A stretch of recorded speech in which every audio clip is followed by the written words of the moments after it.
Ban on r.ip-off card surc.harges for paying with debit or credit cards to take effect. The extra charges are typically around 2% but can be as high as 20% of the final bill and can particularly take online customers by surprise when they are just about to complete a purchase.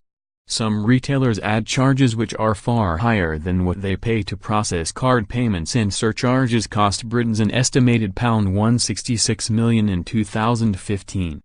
The ban being introduced from today applies to any transaction where an extra fee is linked to the use of a credit or debit card.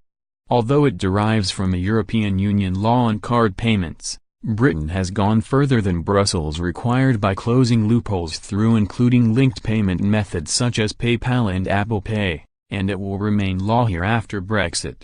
It applies to credit transfers and direct debits as well as online and other payments.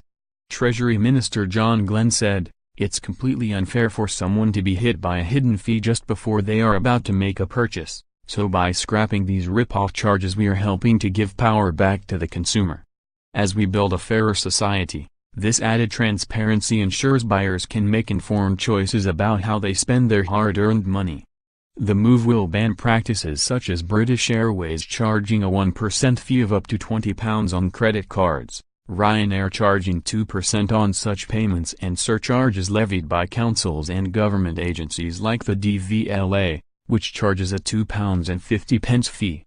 As announced in October, Revenue and Customs from today will no longer accept personal credit cards for tax payments, on grounds it can longer pass on bank charges for processing and it would be unfair to load the cost onto the general taxpayer. However, the ban does not include other fees which are not linked to the method of payment, such as booking charges for theater, concert and cinema tickets or for using certain cash machines, and firms can still set minimum price thresholds for accepting card payments. Consumer groups have welcomed the move, but shoppers are also warned against retailers pushing up prices to offset the change. For example, takeaway firm Just Eat has just replaced its 50p charge for card payments with a 50p service charge on all orders. Gareth Shaw, from Which? Money, said, "This ban should finally stop consumers being penalized simply for using their card." However, people will be wary if it results in price increases, minimum spend limits, or even cards being refused by retailers. The government and regulator need to closely monitor the effectiveness of the ban, and the fees banks charge retailers for card payments, to ensure that it has the positive impact for consumers originally intended. Some small firms fear the move will add to their costs, and encourage more to accept cash payments only. Federation of Small Businesses National Chairman Mike Cherry said, "The proportion of small firms reporting a rise in operating costs is now at a 5-year high. Removing their freedom to share the burden of card payment fees will give them yet another outgoing to worry about."